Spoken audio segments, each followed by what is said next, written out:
ദുഃഖഭാരം ചുമക്കുന്ന ദുശ്ശകുനമാണ്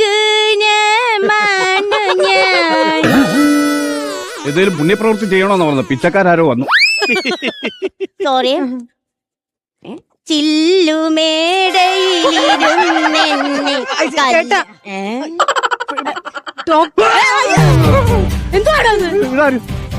ഇതാരാ? ഡോക്ടർ. ഞാൻ വിചാരിച്ചതോ പിച്ചക്കാരായിരുന്നു. പിച്ചക്കാരാ? ഇയാൾക്ക് പ്രാന്ത്. ഇത് പ്രാന്ത്. ഞാൻ പറഞ്ഞില്ലേ ഹോസ്പിറ്റലിലുള്ള പലരും എന്നെ പിച്ചക്കാരനാ വിളിക്കുന്നത്. ഇയാൾക്ക് പ്രാന്ത്. എനിക്ക് പ്രാന്താന്നോ? ഇയാൾക്ക് പഴുത്ത മുട്ട്. എന്ത് പഴുത്ത മുട്ടോ? മുഴുത്ത വട്ട്. മുഴുത്ത വട്ട് നിന്റെ അച്ഛനാടി. താണ്ട എന്റെ അച്ഛന് പറയുന്നു. ഇയാൾക്ക് 11 kVയിലെ സകല കറണ്ടും ഇയാളുടെ തലയിൽ കൂടെ കയറ്റി. അയ്യോ അങ്ങനെ വേണ്ട ഡോക്ടറെ, അങ്ങനെ വേണ്ട. ഒരു കാര്യം ചെയ്, ഇതിൽ ഞാൻ കുറച്ച് സംഭവങ്ങൾ എഴുതിയിട്ടുണ്ട്. ഇത് ഇതുപോലെ തന്നെ ചെയ്ത ചിലപ്പോ ഇയാള് രക്ഷപ്പെടാൻ സാധ്യതയുണ്ട്. രക്ഷപ്പെട്ടു. അയ്യോ എന്റെ കൊച്ചു ഉറങ്ങിക്കാണോ എന്തോ. അതാരടി വന്നിട്ട് പോയ? അത് പിന്നെ ഡോക്ടർ. എന്തിനു ഡോക്ടർ ഇവിടെ? ഡോക്ടറിന്റെ ആവശ്യമൊക്കെ ഉണ്ട്. അതൊക്കെ ഉണ്ട്. വരുന്നവരും പോകുന്നവരും ഒക്കെ എന്നെ പ്രാന്താന്ന് വിളിക്കുക.